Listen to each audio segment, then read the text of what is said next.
there are a lot of people across various social media platforms that are using their platforms to try and fight against the alarmingly rapid expansion of data centers and the destruction to local communities and resources that they bring.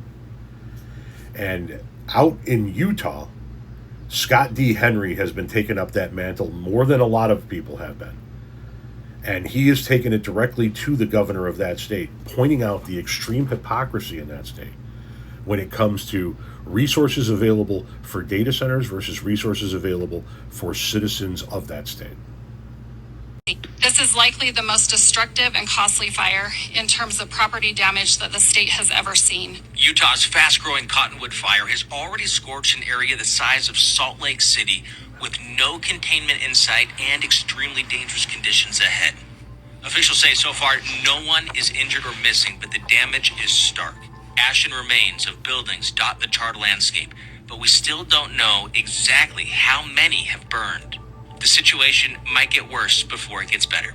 The National Weather Service in Salt Lake City issuing its first ever particularly dangerous situation red flag warning for conditions that could make a bad situation even worse. These are the conditions we were warned about earlier this year. Every county in Utah is in severe drought, and the forecast heading into Friday and Saturday includes very strong winds and extremely low humidity. We are seeing things that we have never seen before. It's historical times, folks. Fire restrictions are in place across much of southern and western Utah, while mandatory evacuations are in effect for some areas. This is unprecedented, and it means that we have to take some unprecedented measures. Fire danger peaks Friday into Saturday, easing some by Sunday, but wildfire risk stays pretty high into early next week. Unprecedented times, you say, huh, Governor Cox? Crazy, huh? That we live in a desert and we are in a huge, severe drought, but you're going to give all of our water to data centers. That's going to help. That'll help our fire situation for sure. That, and on every single corner in Utah right now, fireworks stands still being put up to celebrate the 4th of July and the 24th. Like, that'll probably help our fire situation too, huh? Fireworks.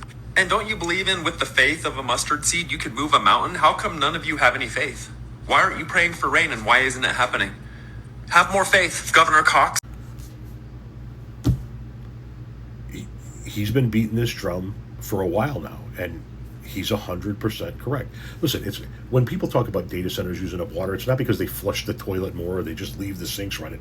They need it for the cooling systems, but it does have a devastating effect on the water in almost any community that you go to, unless they're pulling from the sea.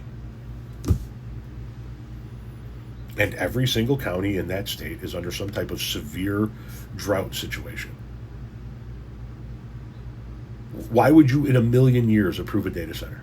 I mean, we know why. You were paid off.